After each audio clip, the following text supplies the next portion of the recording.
Vraie Voix Sud Radio. Et c'est l'info en plus. Félix Mathieu, un sanglier domestiqué va-t-il risquer l'euthanasie?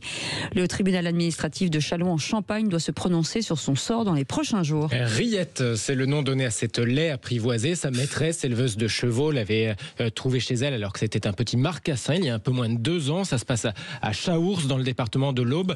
Sauf que presque 2 ans plus tard, Riette est devenue un beau bébé de 100 kilos environ et la préfecture s'en est mêlée. Elle entend retirer le sanglier à sa maîtresse au motif que ça n'est pas un animal domestique et qu'il aurait fallu la déclarer avant de la détenir. Bonsoir Élodie Capet. Bonsoir à vous. Bonsoir. Sud. Merci d'être avec nous dans les Vraies Voix sur Sud Radio. Alors c'est vous qui avez recueilli cette laie apprivoisée dont vous avez plaidé la cause aujourd'hui avec votre avocat devant le juge administratif. Décision mise en délibéré.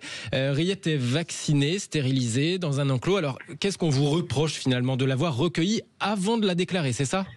Mais en fait, il aurait fallu que je consulte un médium et que je lui demande si demain j'allais trouver Riette ou pas. Bah non, mais c'est ça le truc, c'est déclarer avant de le détenir. Non mais c'est ça. Mais j'ai la chance d'avoir un formidable avocat qui est du Sud et qui s'est défendu à la perfection.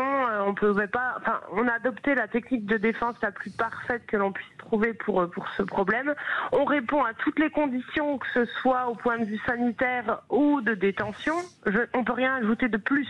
Je ne sais pas ce qu'on va me demander, mais je comprends pas. Est-ce que vous avez... Moi, j'ai l'impression qu'il y a une passion autour de Riette. J'ai l'impression que les gens, quand même, se mobilisent. Je me trompe ou pas. Et pourtant, elle n'est pas du Mans. Hein.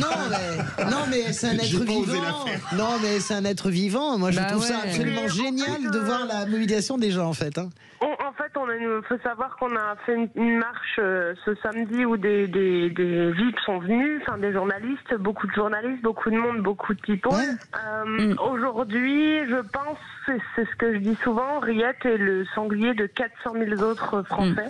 Ouais. Élodie, une petite question. Vous avez réussi quelque peu à la domestiquer ou pas du tout? Oui, bien sûr, elle vit. Si vous regardez sur les réseaux, vous allez la trouver. Vous tapez Riette, elle sait s'asseoir, se coucher, donner la patte. Je l'ai élevée au même titre que mes dogs allemands. Ah oui. Ah oui. Elle a été élevée avec eux. Ah non, et vous n'avez pas peur parce qu'un sanglier, si ça vous charge, c'est quand même costaud. Oui. Mais pourquoi elle me chargerait? Parce qu'en fait, on a essayé de la relâcher avec des membres de son espèce, elle en a peur. Bien sûr, parce elle est vraiment apprivoisée, quoi. Bah oui, mimine. Parce qu'en fait, vous l'aviez sauvée en bas âge, quoi. C'était un marcassin errant. Elle avait 15 jours, 3 semaines à tout casser. Comment elle était toute rose. Mais en revanche, Riette, vous y allez fort quand même. C'est-à-dire que vous anticipez un truc. C'est pas possible. Élodie, comment on peut faire pour vous aider? Qu'est-ce qu'on peut faire? Et nous soutenir déjà les pétitions, ça sert sur change.org. Il y a la plus grosse des pétitions parce qu'il y en a 4 en tout. Ouais. Et puis parlez-en autour de vous. Je sais pas si vous connaissez un magistrat sympa. Bah, il y en a un ici, Philippe Liger. Il est pas fort sur les animaux. Non mais Philippe, c'est Philippe. Il faut sauver Riette. Il faut sauver Riette. Bah oui. Chacun doit avoir une laie chez soi. Bah oui, il faut sauver Riette, moi je dis. Bon, on va mettre des trucs sur les réseaux sociaux, Élodie. Moi, je vais le faire, en tout cas. Je vais utiliser mon compte Twitter. On a des centaines de milliers d'abonnés. On va le faire. Échangerai Riette contre Riette du Mans, volontiers. Alors là, je suis corrompu. Sois méchant, toi. Mais qu'est-ce qu'il est méchant? Vous avez vu comme il est méchant? Vous savez, c'est bien d'avoir eu Sud Radio parce que, comme dit une expression de rugby, les cochons sont dans le maïs. C'est vrai. Et là, le sanglier est dans le maïs. C'est quand la réponse? Pardonnez-moi, c'est demain? Le jugement? C'est quelques jours, je pense. Bon. 3-4 jours. Ils vont quand même.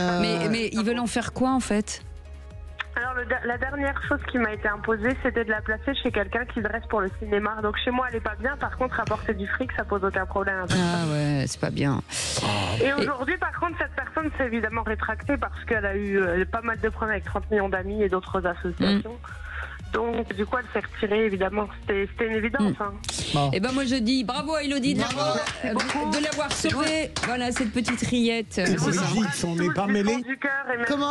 Brigitte ne s'en est pas mêlée. Brigitte ne s'en est pas mêlée. Brigitte Bardot. Et elle a des frères et sœurs. Ça aurait pu être Pain-Beurre ou un truc comme ça. Non, il n'y en a pas. Bon, il n'y a pas de frères et sœurs. Merci Élodie, on vous embrasse très fort. On va vous faire des petits messages. On vous embrasse très très fort. On fait des messages pour Riette. Salut. Merci beaucoup Félix Mathieu. Allez dans un instant.